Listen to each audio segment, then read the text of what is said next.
이 비유는 이러하니라. 씨는 하나님의 말씀이요 길가에 있다는 것은 말씀을 들은 자니 이에 마귀가 가서 그들이 믿어 구원을 얻지 못하게 하려고 말씀을 그 마음에서 빼앗는 것이요 바위 위에 있다는 것은 말씀을 들을 때에 기쁨으로 받으나 뿌리가 없어 잠깐 믿다가 시련을 당할 때에 배반하는 자요 가시떨기에 떨어졌다는 것은 말씀을 들은 자이나 지내는 중 이생의 염려와 재물과 향락의 기운이 막혀 온전히 결실하지 못하는 자요 좋은 땅에 있다는 것은 착하고 좋은 마음으로 말씀을 듣고 지키어 인내로 결실하는 자니라. 아멘. 중국에 모죽이라고 하는 대나무가 있습니다. 이 대나무는 씨를 땅에다가 묻고 물을 주고 막 키우려고 하는데 1년이 지나도 전혀 자라지 않습니다. 2년, 3년, 4년이 지나도록 잎사귀 하나 나오지 않는 거, 이게 모죽이라고 하는 대나무입니다. 그런데 4년 동안 물을 뿌려도 나오지 않으니까 이거 돌보면서 지치죠. 이게 지금 살아있는 건가, 의미가 있는 건가, 굉장히 힘이 들거든요. 그런데 5년이 지나면 땅을 뚫고 죽순이 하나 나오는데 손가락만한 작은 한 10cm 정도 되는 죽순이 나옵니다. 5년 동안 저만큼 큰 겁니다. 저만큼. 그런데 저 죽순이 한번 나오고 나면 그때부터는 하루에 80cm씩 자라버립니다. 그래서 30m가 넘도록 자라버리는 대나무, 저게 모죽이라고 하는 대나무죠.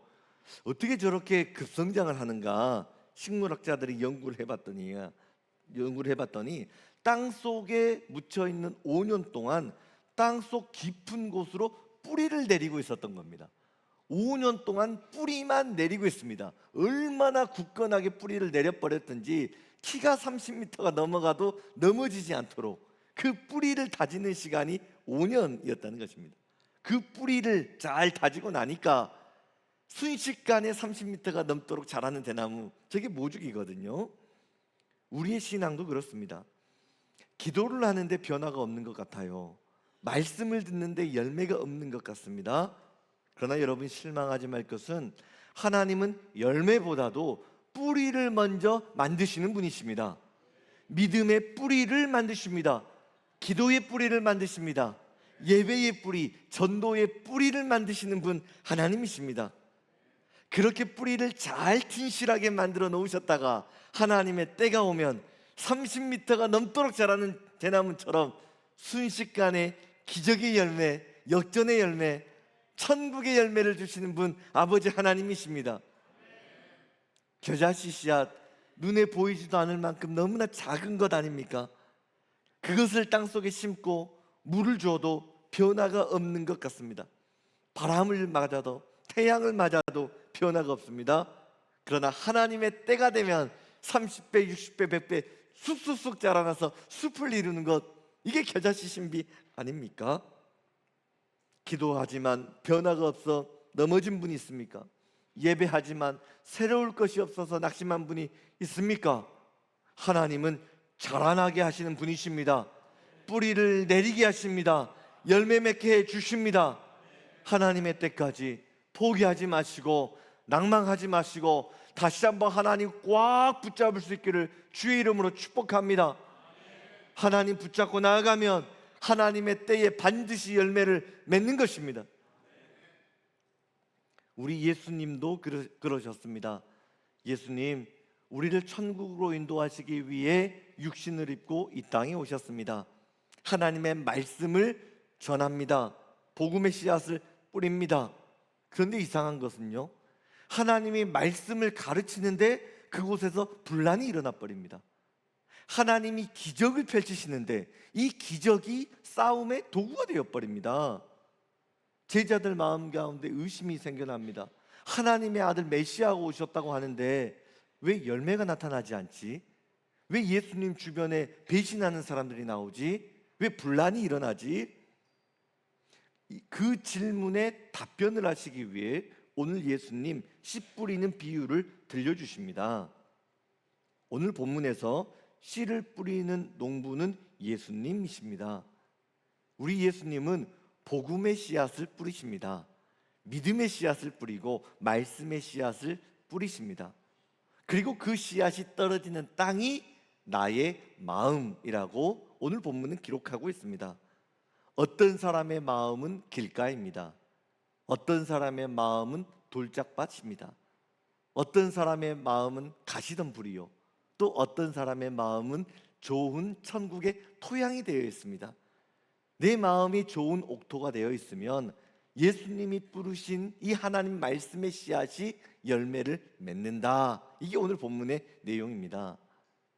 여러분의 마음밭은 어떤 밭이십니까? 그래서 오늘은 내 마음은 어떤 밭입니까? 내 마음은 어떤 밭입니까? 이런 제목으로 말씀을 전하겠습니다. 하나님의 나라는 어떤 곳일까요? 천국은 어떤 곳일까요? 이것을 예수님이 가르쳐 주시기 위해 씨 뿌리는 비유를 통해서 말씀하고 계십니다.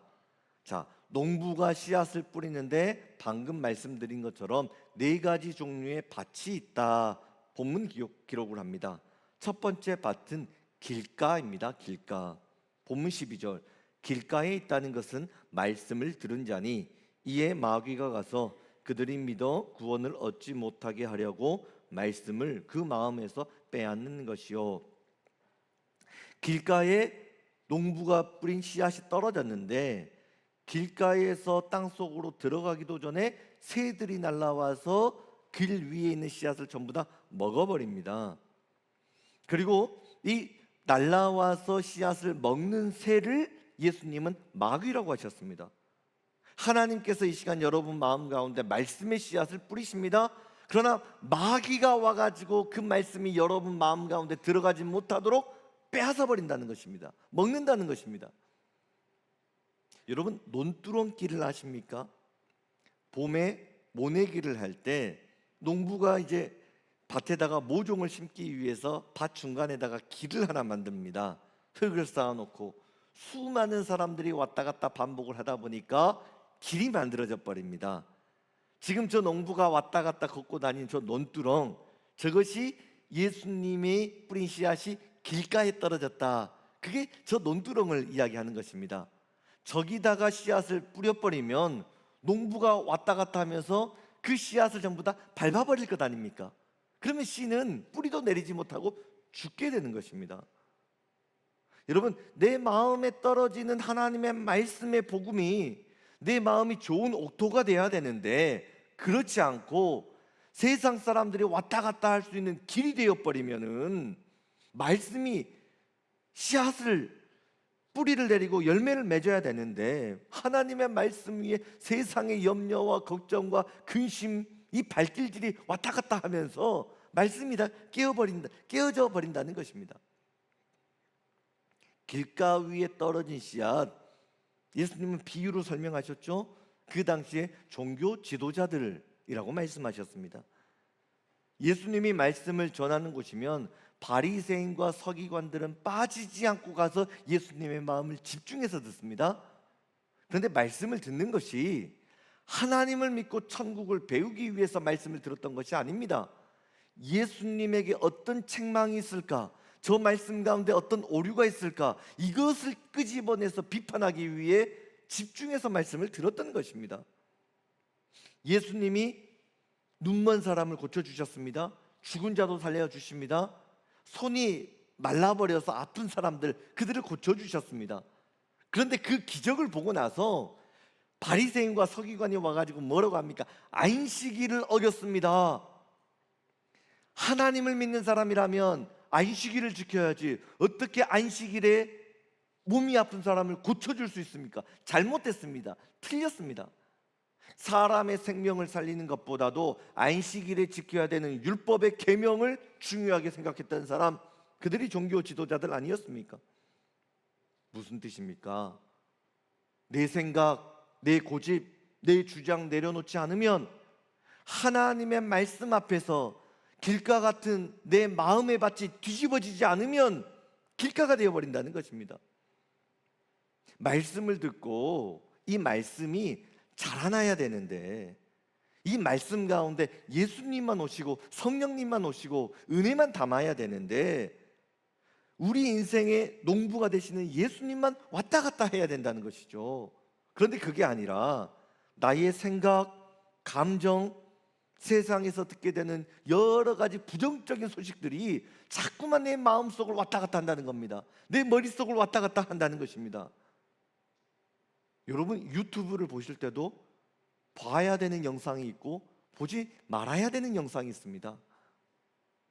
우리가 세상 사람들과 이야기를 하면서도 들어야 되는 소리가 있는가 하면 듣지 말아야 되는 소리가 있는 것입니다. 자꾸만 이래서 교회가 문제다, 이래서 목사님들이 문제다, 성도님들이 문제다, 그 비판하는 소리에만 내가 계속 끌려가 보십시오. 교회를 보잖아요, 비판할 것만 보입니다. 성도들을 보잖아요, 부족함만 보이는 것입니다. 자꾸만 이래서 문제야, 저래서 문제야, 나는 똑똑하고 나는 합리적이고 이성적이고 철저한 사람이라고 생각합니까? 여러분, 성경은 길가밭이다 이야기를 하고 있습니다. 제가 그런 사람이었습니다. 저는 좀 열정이 있잖아요. 열정이 있는 그 청년 시절에 저는 제가 잘난 줄 알았습니다. 제가 똑똑한 줄 알았어요. 그래서 신학을 열심히 공부하고 나서 신학을 가지고 얼마나 날카로운 칼날을 가지고 교회를 바라보고 했는지 모릅니다. 제가 전도사, 교육전도사 1학년, 2학년 때 했던 그 설교 영상들이 있는데 저는 보다가 제가 부담스러워서 끕니다, 설교를. 영상을 보다 보면 지금 하나님의 말씀을 듣고 있는 건가 아니면 야단 맞고 있는 건가.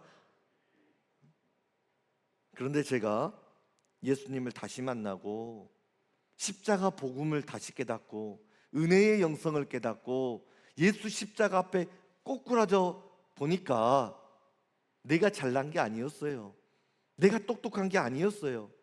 내 마음이 딱딱하게 굳어져 있었구나, 길가였구나, 이걸 알게 되었습니다. 여러분, 길가에 떨어진 씨앗이 땅에 뿌리를 내리기 위해서는요, 쟁기를 가지고 딱딱해진 길가밭을 전부 다 갈아 엎어야 됩니다. 그래야지만 씨앗이 땅속에 들어갈 수 있습니다. 그냥 놔두면 새들이 와서 다 먹어버립니다. 마귀가 다 빼앗아가는 것입니다. 이 시간 예수 십자가 사랑으로 여러분의 마음의 밭을 기경할 수 있기를 축복합니다. 자꾸만 세상 가운데 그 딱딱해진 말들이 여러분 마음 가운데 들어오십니까? 그러고 싶지 않은데 나도 모르게 입만 열면 비판하는 소리들이 나옵니까? 여러분, 성령의 은혜를 구하시길 바랍니다. 성령님은 딱딱해진 마음의 문을 여시고 살처럼 부드러운 마음으로 변화시켜 주시는 분, 이분이 성령 하나님이십니다. 성령의 충만을 구하시길 바랍니다. 성령 하나님, 나에게 와주옵소서. 딱딱하게 굳어진 내 마음을 살처럼 부드러운 마음으로 변화시켜 주시옵소서. 그래야 삽니다. 내 마음이 은혜에 부드러워져야 됩니다. 말씀에 부드러워져야 됩니다. 성령님과 함께 살아가며 내 마음을 옥토밭으로 바꾸어야 됩니다. 그래야 살 수 있습니다. 잠언 4장 23절, 모든 지킬 만한 것 중에 더욱 내 마음을 지키라. 믿음은 마음을 지키는 일입니다. 세상의 부정적인 소리가 내 마음에 들어오지 않도록, 마귀의 음성이 들어오지 않고 오히려 하나님의 음성, 예수님의 음성, 성령의 음성을 들을 수 있기를 주의 이름으로 축복합니다. 두 번째로, 바위 위에 떨어진 씨앗도 있습니다. 13절, 바위 위에 있다는 것은 말씀을 들을 때에 기쁨으로 받으나 뿌리가 없어 잠깐 믿다가 시련을 당할 때에 배반하는 자요. 예수님 당시에 어떤 농경 기술이 그렇게 크게 발달하지는 않았습니다. 그래서 밭에다가 씨앗을 뿌리다 보면 돌들이 굉장히 많이 있었습니다. 자갈들이 많이 있었습니다. 그래서 그 씨앗이 땅이 아니라 돌 위에 떨어집니다. 돌에다가 뿌리를 내릴 수는 없잖아요. 그래서 바람만 불어도 날아가 버립니다. 비가 조금만 와도 빗물에 씻겨 내려가 버린다 하는 것입니다. 어떤 사람을 의미합니까? 신앙에 깊이가 없는 사람입니다. 인품에 기품이 없습니다. 그래서 걸핏하면 이 사람 말에 끌려다니고 저 사람 말에 끌려다니고, 환경이 좋을 때는 할렐루야 할렐루야 여기가 천국입니다. 문제가 조금만 생기면은 하나님 있습니까 없습니까? 변덕 부리는 신앙이라는 것입니다. 어떨 때는 믿음이 있을 때는 그냥 내 안에 있는 것까지 그냥 다 내어줄 정도로 따뜻한데, 조금만 힘들고 나랑 마음이 맞지 않는 사람이 있으면 안녕하세요 인사해도 저 뒤에서 목사님 오면 저 뒤에서부터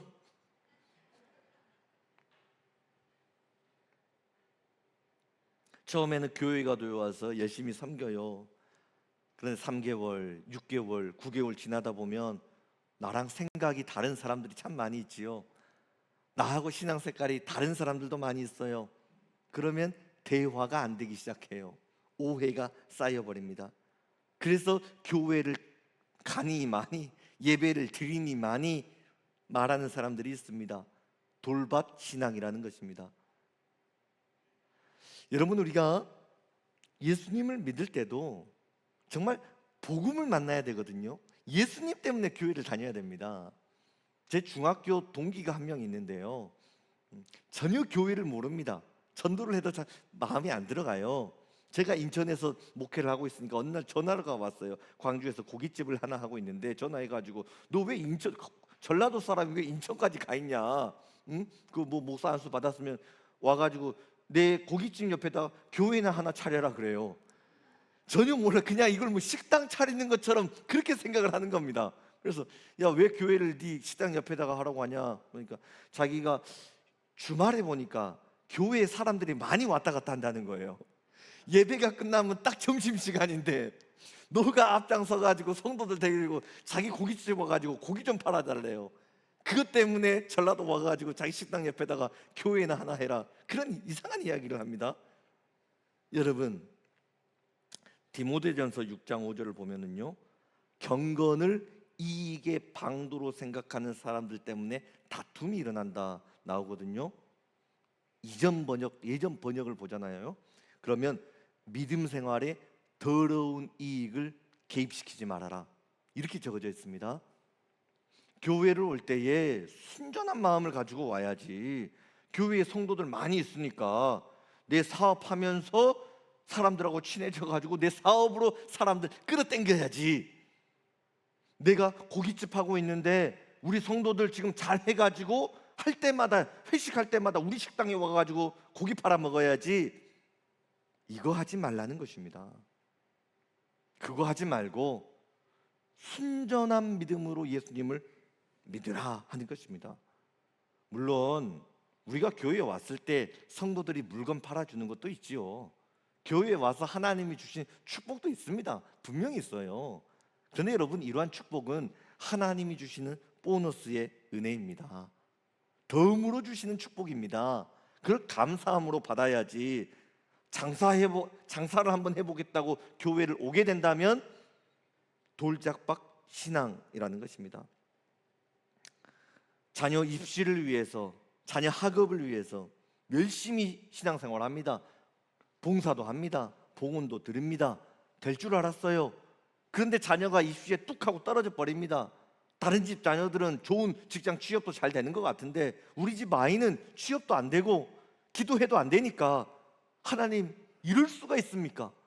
하나님 정말 살아있는 분이 맞습니까? 신앙이 왔다 갔다 흔들려 버린다는 것입니다. 고난이 있다고 해서, 문제가 있다고 해서 예배 떠나버리는 사람, 교회 떠나버리는 사람, 돌짝박 신앙, 깊이 없는 신앙이라는 것이죠. 세 번째로, 가시떨기에 떨어진 씨앗도 있습니다. 본문 14절, 가시떨기에 떨어졌다는 것은 말씀을 들은 자이나 지내는 중 이생의 염려와 재물과 향락의 기운이 막혀 온전히 결실하지 못하는 자요. 자, 바위는 다행히 피했지만 땅에 떨어졌는데 그 땅에 가시덤불이 막 있는 것입니다. 가시덤불 생각해 보세요. 농부가 가시덤불을 밟으면서 씨를 뿌리려고 하면 농부 발에 상처가 날 것입니다. 그리고 날카로운 가시밭에 떨어지는 씨앗도 씨앗 표면에 상처가 긁힐 것입니다. 농부와 씨앗 모두가 상처를 받는 곳, 그곳이 가시떨기입니다. 무슨 뜻입니까? 말씀 듣고 구원 얻기 위해 교회를 왔는데 상처받고 떠나는 사람들이 있다는 것입니다. 나는 열심히 신앙생활을 한다고 하는데 내가 하는 언어가 날카로운 가시가 되어가지고 상대방의 마음을 찔러버리는 것입니다. 나는 상대방이 하는 말을 듣고 내 마음에 가시가 찔려버리는 것입니다. 그래서 말을 하는 사람도 상처를 받고 말을 듣는 사람도 상처를 받는 것입니다. 여러분, 건강한 은혜의 말을 할 수 있기를 축복합니다. 격려의 말을 할 수 있기를 축복합니다. 제가 2년 전에 부임할 때부터 새벽이 됐건 수요 예배가 됐건 금요가 됐건 부흥회가 됐건 주일 예배가 됐건 쉬지 않고 반복해서 하는 말, 긍정적인 말을 합시다. 믿음의 언어를 합시다. 축복하는 언어를 합시다. 교회는 맞는 말을 하는 것이 아닙니다. 영혼을 살리는 말을 하는 것입니다. 할렐루야. 또한 가시떨기에 씨앗이 떨어졌다는 것, 그래도 꽤 괜찮은 땅에 떨어졌다는 것입니다. 그러면 뿌리를 내리고 열매를 맺어야 되는데 가시떨기가 얼마나 못된 식물이냐면 씨앗이 먹어야 되는 영양분을 가시떨기가 전부 다 빼앗아 버립니다. 그래서 알곡보다도 더 크게 자라는 거, 가라지가 더 크게 자라버리지 않습니까? 다시 한번 14절, 가시떨기에 떨어졌다는 것은 말씀을 들은 자이나 지내는 중 이생의 염려와 재물과 향락의 기운이 막혀 온전히 결실하지 못하는 자요. 믿음 생활하는데 교회보다 세상의 재미가 더 커져버렸다는 것입니다. 하나님 앞에 감사는 하긴 하는데 세상의 염려가 더 커져버렸다는 것입니다. 믿음의 사람이 돼야지, 성령의 사람이 돼야지, 복음의 영향력을 끼치는 능력의 사람이 돼야지 비전을 품었는데 이 비전보다 물질에 대한 욕심이 더 커져버렸다는 것입니다. 이게 가시떨기 신앙입니다. 예수님 믿고 신앙이 어느 정도 자라기는 합니다. 기도도 해봅니다. 훈련도 받았습니다. 봉사도 합니다. 그런데 어느 날 내가 운영하는 사업장에 문제가 생겼습니다. 금식을 합니다. 하나님 살려주옵소서, 길을 열어 주옵소서 믿음 붙잡고 나가는데 문제가 해결되는 것이 아니라 문제가 쌓여져 버립니다. 그러면 하나님에 대한 믿음보다도 염려가 더 커져가지고 하나님 살아있느니 죽느니 기도한다고 뭐가 달라집니까? 교회를 떠나는 사람들, 가시떨기 신앙이라는 것이죠. 이생의 염려 때문에 믿음이 자라지 못하는 것이에요. 오늘 본문을 보니까 물질 때문에 걸려서 넘어지는 사람이 나옵니다. 내 속에 가시가 뽑히지 않았다는 것입니다.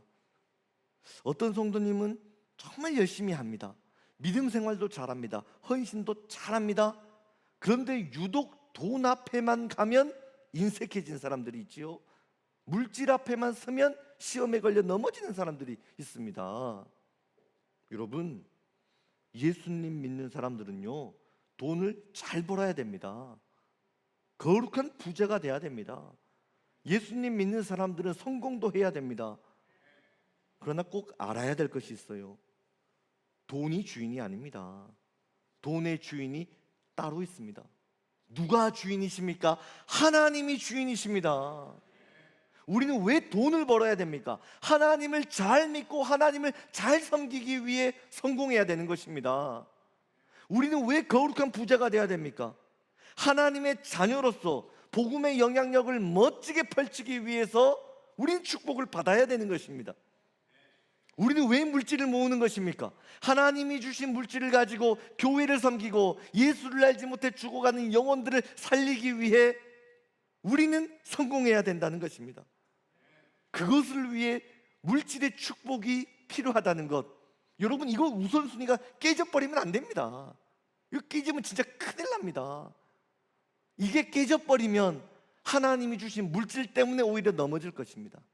하나님이 주신 축복 때문에 오히려 고단한 인생길을 살아갈 것입니다.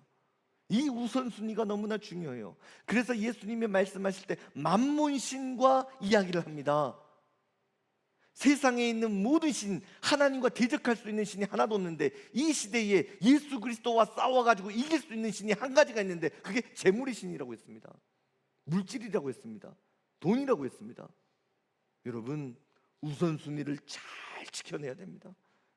이걸 모르고 예수님 이용해서 돈 좀 벌어봐야지, 기도하면서 좀 사업 좀 확장시켜가지고 잘 살아봐야지, 이런 생각이 있다면 가시밭 신앙입니다. 이 문제 해결하지 않고 여러분, 은혜가 들어갈 수가 없습니다. 이거 해결하지 않고, 이 가시 뽑아내버리지 않고 믿음이 자랄 수 없는 것이죠. 자, 오늘 씨 뿌리는 비유를 보는데 제가 한 가지 의문점이 들었습니다. 씨를 뿌리는 농부는 예수님이라고 하셨는데, 아니 예수님이 씨를 뿌렸는데 왜 길가에다가 뿌렸지? 왜 돌밭에다 뿌리고 가시덤불에다가 왜 예수님, 왜 거기다가 씨앗을 뿌렸지? 예수님은 농사에는 소질이 없나? 예수님이 짓는 농사는 열매가 없는 농사인가? 여러분, 우리가 신앙생활을 하면서 믿음의 뿌리를 뿌립니다. 씨앗을, 기도의 씨앗도 뿌립니다. 그러면 좀 열매가 있어야 되는데, 아니 내 가정을 보면 변화가 없는 것 같아요. 내가 나 자신을 보더라도, 아니 내가 예수님 믿는 지 오래됐고 교회도 열심히 다녔고 뭐 직분도 받았으면 내 신앙 가운데, 내 삶 가운데 좀 천국의 열매들이 좀 맺혀야 되는데, 하나님 왜 저는 변화가 안 될까요? 그렇게 하나님 기도도 하고 찬양도 열심히 하는데, 하나님 왜 내 언어에는 천국의 열매가 없을까요? 기도를 열심히 하는데도 기도가 끝나고 나면 흔들리지 않고 좀 살아야 될 텐데, 좀 조금만 염려가 하나가 오면 기도했던 거 다 와르르 무너져 버리고, 하나님 왜 내 삶에는 변화가 없을까요?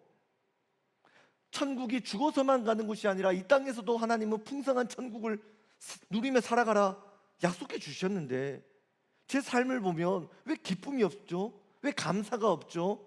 왜 간증한 열매가 없지요? 예수님 오늘 그 질문에 이렇게 답하십니다. 씨앗을 탓하지 말고 너의 마음의 밭을 살펴보아라. 혹시 내 마음이 길가가 된 것은 아닙니까? 내 마음이 돌짝밭은 아닙니까? 행여나 내 마음이 가시밭이 되지는 않았습니까? 하나님보다 걱정이 더 많이 있고, 믿음보다 욕심이 더 크고, 예배보다는 세상의 즐거움이 더 커진 것은 아닙니까? 오늘 예수님이 이 말씀을 주신 것은 우리를 책망하고 정죄하기 위함이 아닙니다. 오히려 정반대입니다. 좋은 땅이 되도록 축복하고 좋은 땅으로 우리의 삶을 인도해 주시기 위해 예수님 오늘 말씀하셨습니다. 왜냐하면 예수님이 원하시는 우리의 삶은 열매 없는 그런 삶이 아니라 풍성한 삶을 살아가기를 주님은 원하고 계십니다. 요한복음 10장 10절, 내가 온 것은 양으로 생명을 얻게 하고 더 풍성히 얻게 하려는 것이라. 우리가 정말 힘들게 겨우겨우 천국문 닫히기 전에 들어가는 것이 아니라 어깨를 쫙 펴고 예수님과 함께 멋진 인생을 살아가기를 주님은 원하고 계시는 것입니다. 예수님이 세 가지의 안타까운 밭을 말씀하셨지만, 실패한 세 가지 밭보다 하나님이 주신 한 가지 좋은 밭, 여기에서 얼마나 풍성한 열매가 맺혀지는지 주님이 이렇게 말씀하시죠. 누가복음 8장 8절, 더러는 좋은 땅에 떨어지니 씨가 떨어지고 나서 100배의 결실을 맺었다, 하나님 말씀하시거든요. 오늘 결론 15절, 좋은 땅에 있다는 것은 착하고 좋은 마음으로 말씀을 듣고 지키어 인내로 결실하는 자니라. 자, 내 인생이 좋은 땅이 되기 위해서, 열매 맺는 땅이 되기 위해서 하나님 한 가지만 요구하셨는데, 그게 뭐냐면 인내를 요구하셨습니다.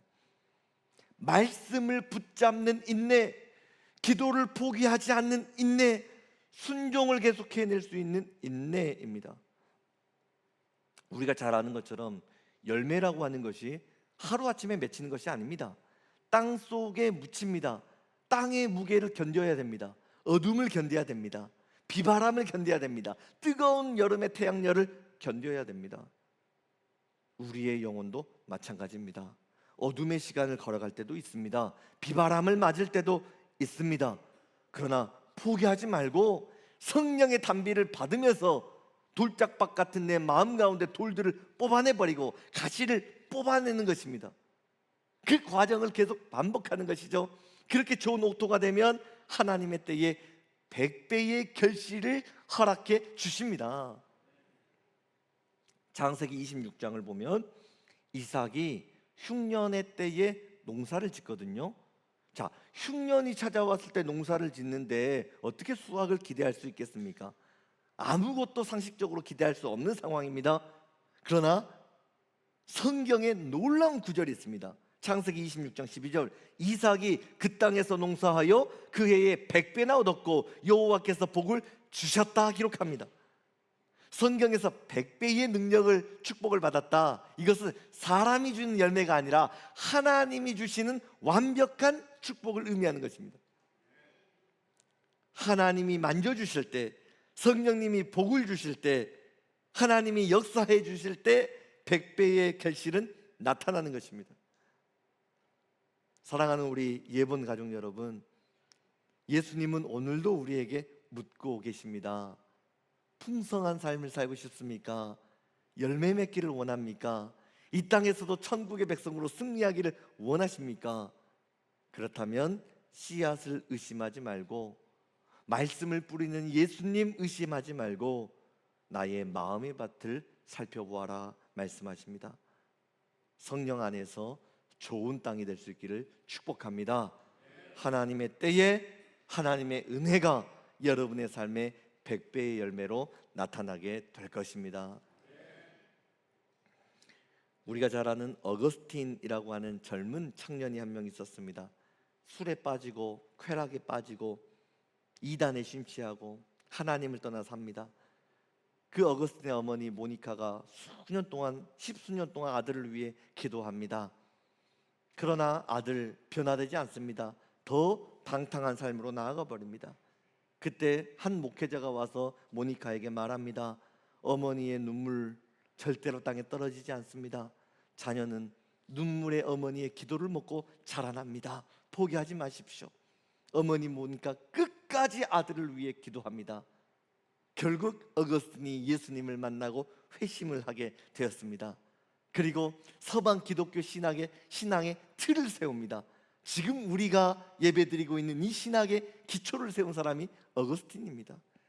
교회사에서 가장 위대한 신학자 중 한 사람이 되었던 것이죠. 어머니 모니카의 기도 낭비가 아니었습니다. 말씀의 씨앗 보이지 않았고 기도의 씨앗 보이지 않았으나, 그러나 하나님은 그 믿음의 씨앗이 뿌리를 내리게 하셨습니다. 그리고 하나님의 때에 세계의 교회를 살리는 성령의 사람으로 어거스틴을 사용해 주셨습니다.